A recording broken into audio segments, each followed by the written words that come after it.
예, 이번 시간부터 흙의 구조와 기본적 성질에 대해서 한번 살펴보도록 하겠습니다. 이번 시간에는 이제 그 토질역학에 있어서 가장 기초적인 지식들을 조금 알아가는 시간이다 이렇게 생각하시면 될 것 같고요. 토질역학이란 무엇이란가 했을 때 우리가 토목구조물이 도로가 됐든 철도가 됐든 댐과 항만 이런 것들이 집안 위에 만들어지잖아요. 그러면 그 집안이 이러한 토목구조물에 대해서 얼마나 견딜 수 있는가라는 문제가 있고요. 그 다음에 침하가 어느 정도 발생할 것이냐. 예? 그리고 이 집안의 강도나 변형 이러한 성질들이 역학적 성질에 있어서 크게 위에 구조물 자체에 그 영향을 줘버립니다. 그렇죠? 그래서 이 집안의 흙에 대해서 역학적인 성질과 지식을 익히거나 또는 연구하는 그러한 학문이 바로 토질역학이라는 학문입니다. 그래서 이러한 흙에 대한 연구와 여러 가지 성과와 경험에 대한 지식을 토대로 해서 수학과 역학 등의 지식을 활용해서 정리를 합니다. 그래서 역학의 측면에서 체계화시켜 나가지고 것이 바로 이제 토질역학이고요. 이 토질역학의 실무와 응용을 추가한 것이 바로 토질공학이 되겠습니다. 그래서 이러한 토질역학과 토질공학은 이런 지질학이나 안반역학이나 이런 데 이제 활용되기도 하죠. 자, 가장 큰 문제 이제 구조물을 우리가 설치를 하면 구조물은 집안이 지탱할 수 있는가라는 어떤 기초 집안으로서의 문제가 있는데요. 이때 우리가 다룰 것은 지지력과 치마과 집안의 안정성입니다. 항상 토질 집안에는 이게 나옵니다. 지지력, 치마, 안정성의 문제가 항상 같이 나온다 이렇게 생각하시면 될 것 같고요. 또 우리가 흙을 이제 굴착을 하잖아요. 굴착을 할 때 무너지지 않도록 토리벽을 설치하거나 옹벽을 설치했을 때 무너지지 않을 수 있는 안정의 문제가 있게 됩니다. 안정의 문제가. 그래서 이렇게 옹벽 설치해서 토합을 지탱을 했는데 이게 이제 너무나 뭐 집안의 흙의 어떤 재료에 따라서 또는 환경에 따라서 이렇게 압력이 커지면 옹벽이 넘어지지 않더라도 이 밑으로 쓸려버릴 수가 있어요. 통째로. 그래서 이런 경우에 어떤 그 지지력의 문제도 좀 따져볼 필요가 있고요. 또는 철토 구간 또는 성토 구간에 토리벽을 설치함으로써 안정의 문제. 그리고 이제 지하수나 이런 물이 있으면 그 물의 압력으로 수압이나 또는 또 다른 토합으로 인해서 그 무게의 차로 인해서 또는 수압의 차로 인해서 이렇게 아래쪽 집안, 낮은 집안을 밀어 올리는 힘이 발생을 하게 되거든요. 그것이 이제 보일링이나 히빙 등인데 이런 것들에 대한 안정 문제도 한꺼번에 검토가 돼야 되는 그런 문제 요소가 되겠고요. 또 이제 흙 자체로 구조물을 만든 경우가 있어요. 그러면 이제 흙 자체가 재료가 되기 때문에 그런 재료로서 문제가 될 수 있는데 만약에 댐을 만든다면 이거 물을 통과시키면 안 되잖아요. 그래서 투수성의 문제, 물을 통과 여부의 문제, 또 얼마나 잘 다져서 압축이 되느냐의 문제를 또 따져봐야 되겠고, 그 다음에 도로나 뭐 이런 것들을 만들었을 때는 어떤 CBR이라든지 다짐의 정도를 또 우리가 따져봐야 되고, 그 다음에 여기에 어떤 주택가라든지 어떤 단지를 조성해, 성토에서 단지를 조성하려고 하면 얼마나 잘 다져서 이 흙을 안정을 시킬 것이냐, 뭐 이런 문제들도 따져야 되겠죠. 그래서 이러한 것들을 할 수 있게끔 배워가는 것이 바로 우리 토질역학이다. 이렇게 말씀을 드립니다. 자, 토질역학에서 나오는 흙이 어떻게 생성이 되느냐, 이거 잠깐의 기본 지식은 좀 우리가 좀 필요합니다. 그래서 보면 흙은 그냥 생긴 게 아니고 암석에서 흙이 돼요. 그것도 이 흙은 또 다시 암석이 되기도 합니다. 그죠? 그래서 지각의 대부분은 암석으로 구성되어 있는데요. 이 암석이 오랜 시간을 거쳐서 어떤 자연의 영향을 받음으로써 세립화돼서 흙이 됩니다. 근데 또 이 흙은 또 오랜 시간 동안 퇴적을 거듭하면서 다시 단단해져서 암석이 되기도 합니다. 그래서 흙과 암석은 서로 순환이 되고 있더라라는 거고요.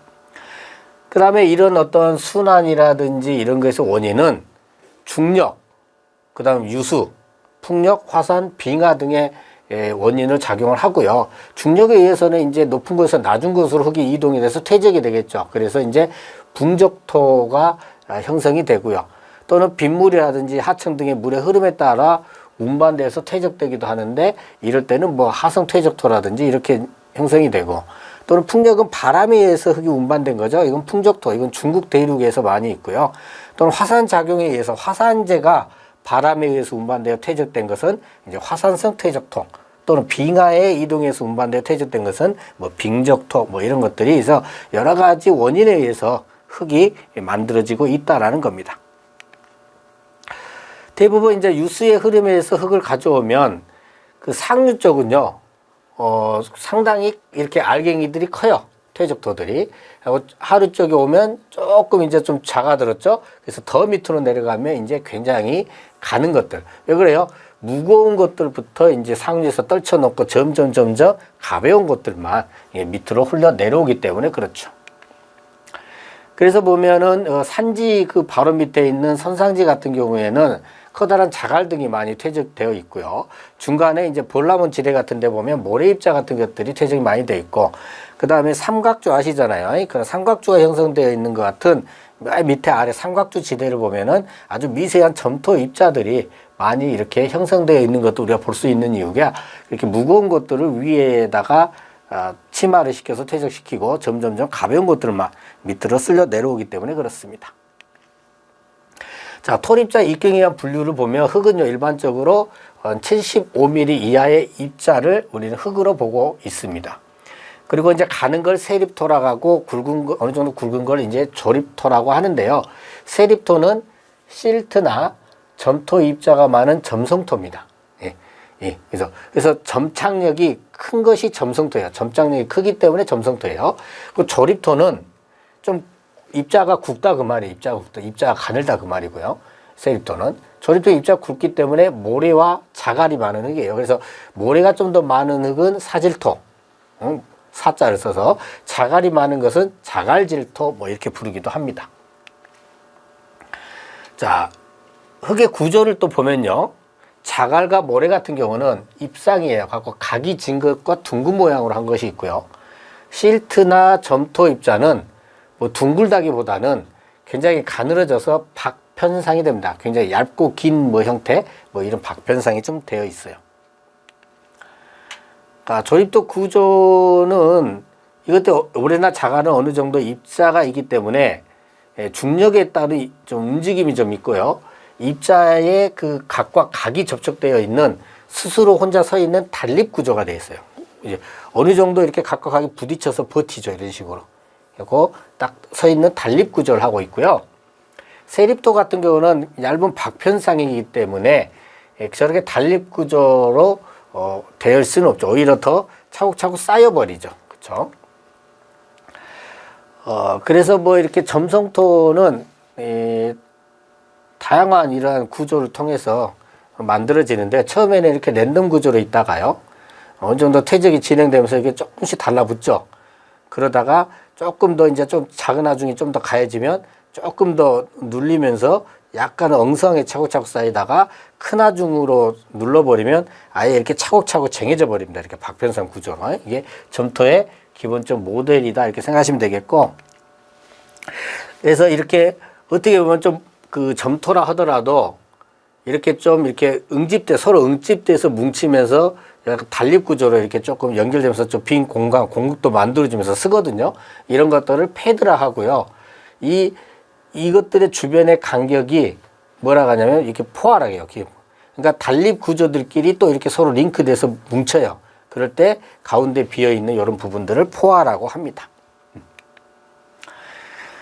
자, 점성토가 아닌 비점성토의 구조 특징을 보면 자갈, 모래, 실트 이런 것들은 점성이 별로 없어요. 그래서 입자가 지기들끼리 이렇게 점착력으로 붙어 있는 것이 아니라 마찰력이나 이런 것들로 해서 서로 이렇게 그냥 붙어 있어요. 그래서 혼자 따로따로 마찰력을 일으키면서 붙어 있다 해서 단립구조라고 표현을 하고요. 봉소구조는 아주 가는 모래나 실트가 물속에 침강될 때 발생하는 구조인데 끼리끼리 조금 어느 정도 접촉을 하면서 서로 버텨요. 그냥 이렇게 접촉을 하면서 무너지지 않고 버티기 때문에 가운데가 좀 간극비가 많이 비어 있어요. 그래 간극비가 좀 큽니다. 그래서 이런 것들을 이제 봉소 구조라고 해요. 근데 이렇게 볼 때 충격이나 진동이 가해지면 힘이 약하니까 금방 무너지겠죠. 그래서 충격과 진동에 약합니다. 그 다음에 이제 점성토 구조에서는 면모 구조라는 게 있어요. 그래서 이렇게 면과 면 또는 면과 단들이 서로 이렇게 맞닿아서 연결되어 있는 이런 구조입니다. 그래서 그냥 이렇게 뿌려져 있는 분산 구조하고 비교하면 그것보다는 강도가 좀 크고, 그 다음에 이런데 가운데 간극비가 굉장히 크잖아요. 그래서 투수성도 좀 어느 정도 크고요. 또 하중을 받으면 간극이 크기 때문에 잘 많이 눌리죠. 그래서 압축성도 상당히 커서 이러한 면모 구조는 집안으로서는 좋지 않는 그런 구조가 되겠습니다.